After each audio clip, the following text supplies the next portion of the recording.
Welcome to Adventures in Dolls, the United Federation of Doll Clubs YouTube channel. Today our program is titled Spooktacular Dolls and the Real Halloween.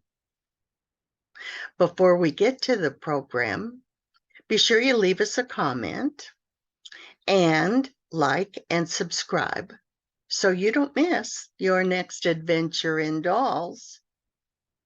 And now let's get to the program. Halloween has always been a holiday filled with mystery, magic, and superstition.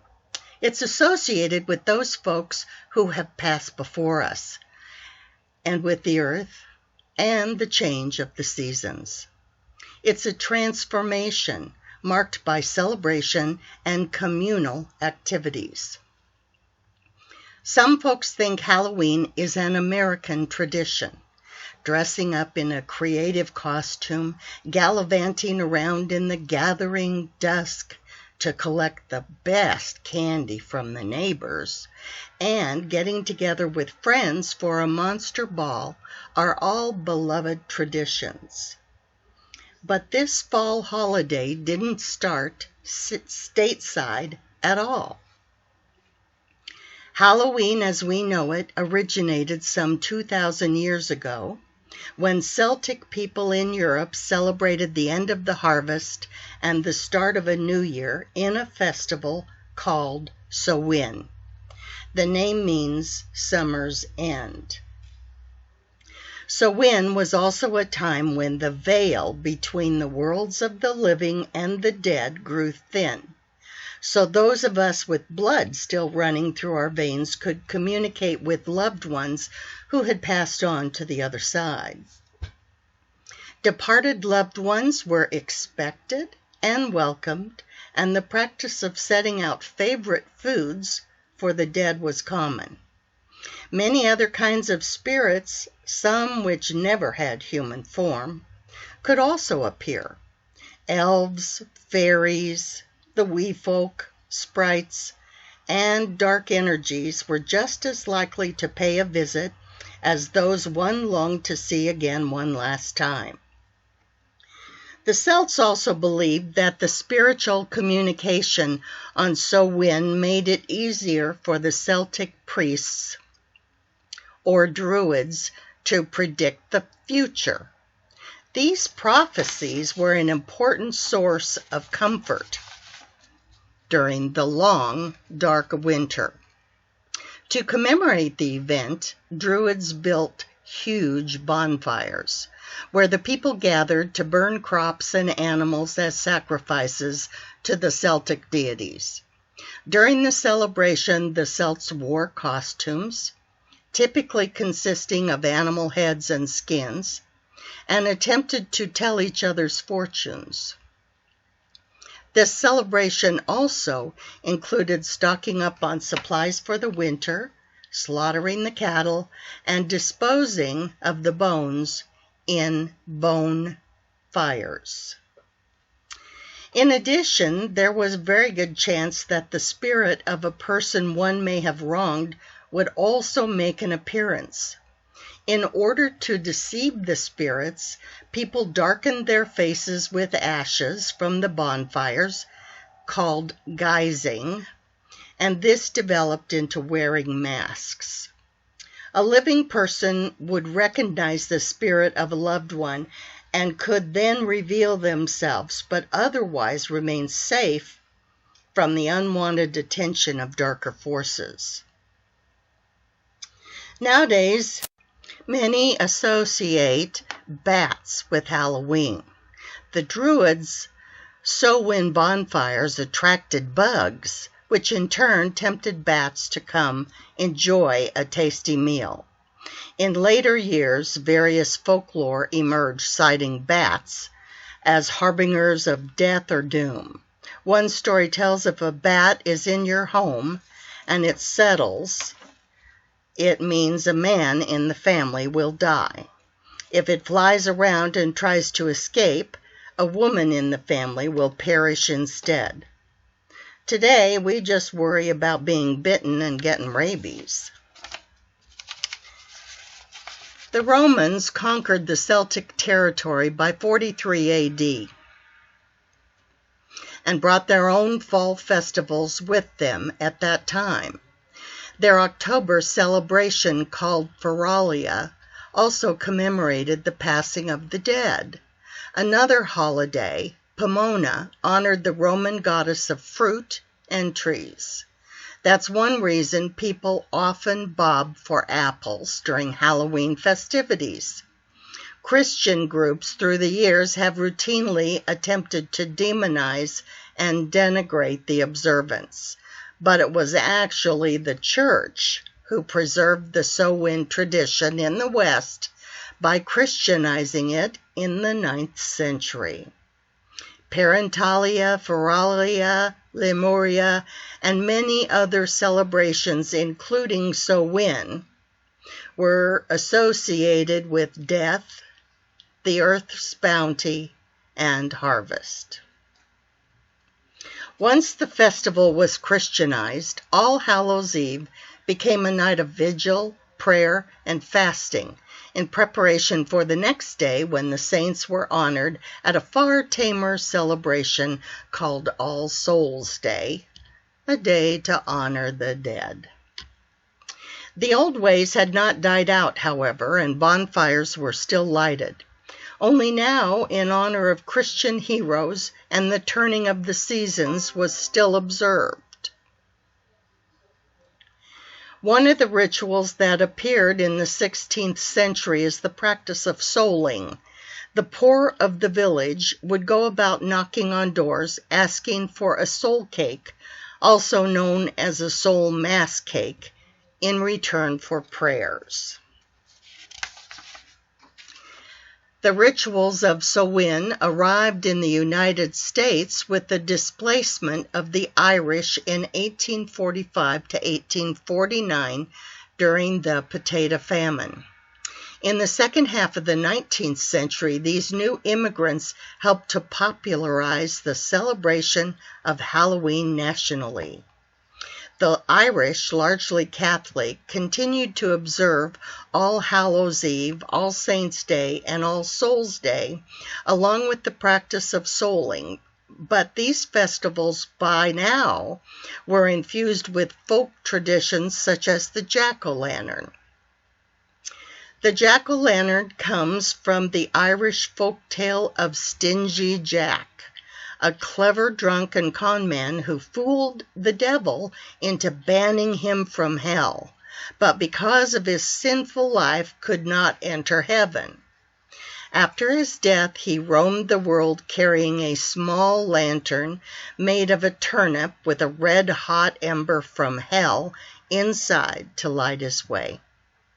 On All Hallows' Eve, the Irish hollowed out turnips and carved them with faces, placing a candle inside so they would be protected from the spirits like Stingy Jack. As the beliefs and customs of different European ethnic groups and the American Indians meshed, a distinctly American version of Halloween began to emerge. The first celebrations were public events held to celebrate the harvest. Neighbors would share stories of the dead and tell each other's fortunes, dance, and sing. Colonial Halloween festivities also featured the telling of ghost stories and mischief-making of all kinds. By the middle of the 19th century, autumn festivities were common, but Halloween was not yet celebrated everywhere in the country. Borrowing from European traditions, Americans began to dress up in costumes and go house to house asking for food or money, a practice that eventually became today's trick-or-treat tradition. Between 1920 and 1950, the centuries-old practice of trick-or-treating was also revived. Trick-or-treating was a relatively inexpensive way for an entire community to share the Halloween celebration. In theory, families could also prevent tricks being played on them by providing the neighborhood children with small treats. Thus, a new American tradition was born, and it has continued to grow. But what about the Halloween traditions and beliefs that we have forgotten all about? Many of these obsolete rituals focused on the future instead of the past, and the living instead of the dead. In the 17 and 1800s, women performed rituals on Halloween in hopes of finding a husband. Single ladies used to throw apple peels over their shoulders, hoping to see their future husband's initials in the shapes where they fell. They also competitively bobbed for apples at parties, believing the winner would marry first. And in a ritual that sounds just downright creepy, some thought standing in a dark room with a candle in front of a mirror would make their future husband's face appear in the glass. In 18th century Ireland, a matchmaking cook might bury a ring in her mashed potatoes on Halloween night, hoping to bring true love to the diner who found it. In Scotland, fortune tellers recommended that an eligible young woman name a hazelnut for each of her suitors and then toss the nuts into the fireplace. The nut that burned to ashes rather than popping or exploding, the story went, represented the girl's future husband. Now, in some versions of this legend, the opposite was true. The nut that burned away symbolized a love that would not last. Another tale had it that if a young woman ate a sugary concoction made out of walnuts, hazelnuts, and nutmeg before bed on Halloween night, she would dream about her future husband.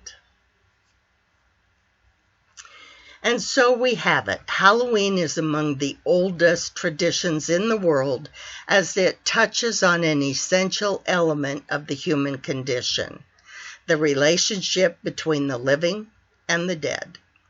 The observance evolved from ancient rituals marking the transition from summer to winter, directly associating it with transformation, which is still the central theme of the holiday.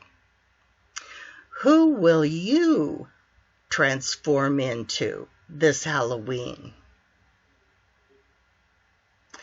Now that you know all about the real Halloween, let's see how spooktacular some dolls we know can be.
Welcome back. We hope you enjoyed today's program. If you're not already a UFDC member, be sure you go to ufdc.org, sign up in the membership area, and when you do, be sure you tell them Karen sent you. Thanks so much for joining us today. We really do appreciate your support. We'll see you next time.